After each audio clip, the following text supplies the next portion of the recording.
ഈ സ്ട്രെസ്സ് പല രീതിയിലുള്ള പ്രശ്നങ്ങളുണ്ടാക്കും. അതിലൊന്നാണ് പലതരം രോഗലക്ഷണങ്ങൾ, പക്ഷെ നോക്കുമ്പോൾ രോഗം കാണില്ല. ഉദാഹരണമായിട്ട് സ്ട്രെസ്സും ടെൻഷനും വരുമ്പോൾ ചെറുക്ക് പടപടാ നെഞ്ചിടിക്കും, അല്ലെങ്കിൽ നെഞ്ചിൽ ഇവിടെയൊക്കെ ഒരു വേദന പോലെ വരും. അയ്യോ സാറേ എനിക്ക് ഹാർട്ട് അറ്റാക്ക് പിടിച്ചെന്ന് തോന്നുന്നു എന്ന് പറഞ്ഞ് പല ഡോക്ടർമാരെയും മാറി മാറി കാണും, ഒത്തിരി ECG എടുക്കും, എക്കോ എടുക്കും. അവർ നോക്കുമ്പോൾ നിങ്ങൾക്ക് കുഴപ്പമൊന്നുമില്ല എന്ന് പറയും. സാറേ അത് അവർ കണ്ടുപിടിക്കാത്തതിൻ്റെ കുഴപ്പമാണ്. എൻ്റെ നെഞ്ചെടുപ്പ്, എൻ്റെ വേദനയും വെപ്രാളവും എനിക്കല്ലേ അറിയാവൂ, സാറൊന്ന് നോക്കണം. പക്ഷേ ഇതൊക്കെ സ്ട്രെസ്സിൻ്റെ മാനസികമൊക്കെ ഉണ്ടാക്കുന്ന ശാരീരിക രോഗലക്ഷണങ്ങൾ. ചുരുക്കി പറഞ്ഞാൽ രോഗലക്ഷണങ്ങൾ, പക്ഷെ നോക്കുമ്പോൾ രോഗം കാണില്ല. ഉദാഹരണം തലവേദന, തലചുറ്റ് എന്ന് പറഞ്ഞ് നടക്കുന്നവരുണ്ട്. ഒത്തിരി സ്കാനുകളും MRIയും ഒക്കെ എടുക്കുന്നത്. ഹാർട്ടിൻ്റെ കാര്യം ഞാൻ പറഞ്ഞു. അതുപോലെ തന്നെ സാറേ വല്ലാത്ത എമ്പക്കം, നെഞ്ചരിച്ചിൽ, ഛർദ്ദിക്കണമെന്ന് തോന്നുന്നു എന്നൊക്കെ പറഞ്ഞും കൊണ്ട് വിശപ്പുമില്ല, അൾട്രാസൗണ്ട് സ്കാനും ഗാസ്ട്രോഎൻട്രോളജിയും മാറി കണ്ടുകൊണ്ടിരിക്കും.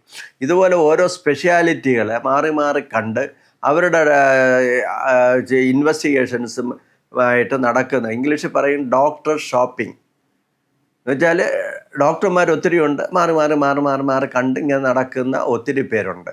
അതും സ്ട്രെസ്സിൻ്റെ ഒരു മാനിഫെസ്റ്റേഷനാണ്. പക്ഷേ പലരും അതിനെ മുതലെടുക്കുകയും ചെയ്യും. പലരും അത് വെച്ച് മുതലെടുക്കും. ഇല്ലാത്ത രോഗങ്ങൾക്ക് അവരെ പറഞ്ഞ് പേടിപ്പിച്ച് ഇന്ന ദിവസം അടുത്ത് വരണം, ഇന്ന പരിശോധന ചെയ്യണമെന്ന് ഒരു രീതിയിൽ. ഡോക്ടർ ഷോപ്പിംഗ് പോലെ തന്നെ സിസ്റ്റം ഷോപ്പിംഗ് ഉണ്ട്. ഇവിടെ ഈ പറഞ്ഞതുപോലെ ശാസ്ത്രം ഒന്ന്, മനുഷ്യൻ്റെ ആരോഗ്യം ഒന്ന്, പക്ഷേ പലതരം തത്വങ്ങൾ. ഉദാഹരണമായിട്ട് ഒരു വ്യക്തി മുട്ടുവേദനയായിട്ട് വരികയാണെങ്കിൽ മോഡേൺ മെഡിസിൻ ഒന്ന് പറയും, ആയുർവേദം പറയും ഇത് ആമവാദമാണ്, അല്ലെങ്കിൽ ഇതാണ് എന്നൊക്കെ പറഞ്ഞ് നാച്ചുറോപ്പതി പറയും ഗ്യാസ് തലയൊക്കെ അവിടെ കൂടെ ദുഷ്ടുകളെല്ലാം പോയി ഇരിക്കുകയാണ്, ദുഷ്ടുകളെ ഒഴിപ്പിക്കണം, ആ രീതിയിൽ പറയും. അതേപോലെ ഓരോ തത്വങ്ങൾ പറഞ്ഞ് അവരെ പേടിപ്പിക്കും. അപ്പോൾ അയ്യോ സാറേ ഇങ്ങനെ പോയി, അവർ പറഞ്ഞു ആമവാദമാണെന്ന്. അത് കഴിഞ്ഞ് അടുത്ത ആൾ പറയും വേറൊന്ന്. ഞാൻ പറയുന്നത് ഇവിടെ കിട്ടുന്നുണ്ടല്ലോ. അപ്പോൾ ഈ രീതിയിൽ, അതാണ് ഞാൻ പറഞ്ഞത്, ഡോക്ടർ ഷോപ്പിംഗ് പോലെ സിസ്റ്റം ഷോപ്പിംഗ്.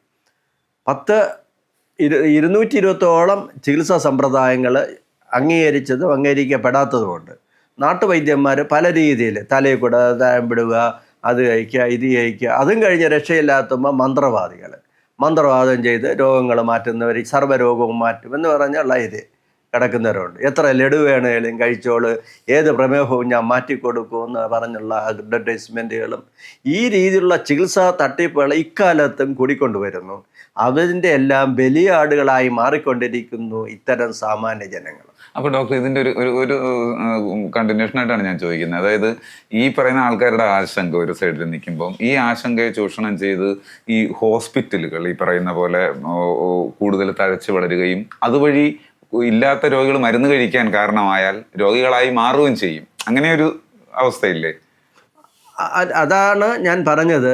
ഇന്നത്തെ കാലഘട്ടം ശാസ്ത്രീയമായിട്ടുള്ള ചികിത്സ കൊടുക്കുന്ന പകരം ആശുപത്രികളും വിവിധ ചികിത്സാ സമ്പ്രദായങ്ങളും ഇങ്ങനെയുള്ള രോഗികളെ വച്ചിട്ട് അവർ ചികിത്സാ രംഗം ഒരു വ്യവസായമാക്കി മാറ്റി എങ്ങനെ കാഴ്ച ഉണ്ടാക്കാൻ പറ്റും എന്നാണ് ചിന്തിച്ചുകൊണ്ടിരിക്കുന്നത്. അതിൻ്റെ പേരിൽ ഡോക്ടറിന് ആൾക്കാരോട് എന്ത് മെസ്സേജാണ് പറയാനുള്ളത്? നിങ്ങൾ എങ്ങനെയാണ് നമ്മൾ ജീവിക്കേണ്ടത്? എങ്ങനെയാണ് നമ്മുടെ ഈ ഒരു ഇതിൻ്റെ പാരലായിട്ടൊരു അതിനെ ഈ പറഞ്ഞ പോലെ രോഗങ്ങൾ നമ്മൾ കണ്ടുപിടിക്കണം.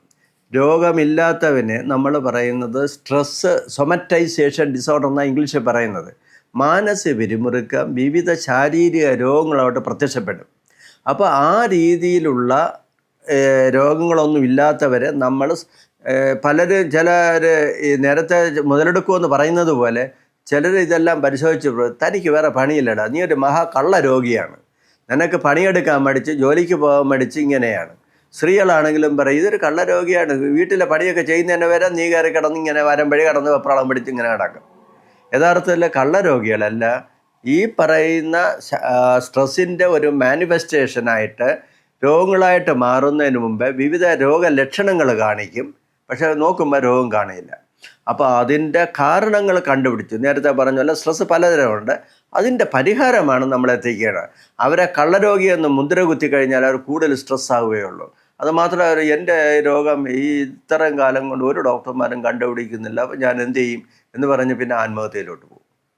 അപ്പോൾ അതിലൊക്കെ പരിഹാരം നമ്മൾ ശാസ്ത്രീയമായിട്ട് എത്തിക്കേണ്ട കടമ ഇന്നത്തെ മെഡിക്കൽ സമൂഹത്തിനുണ്ട്.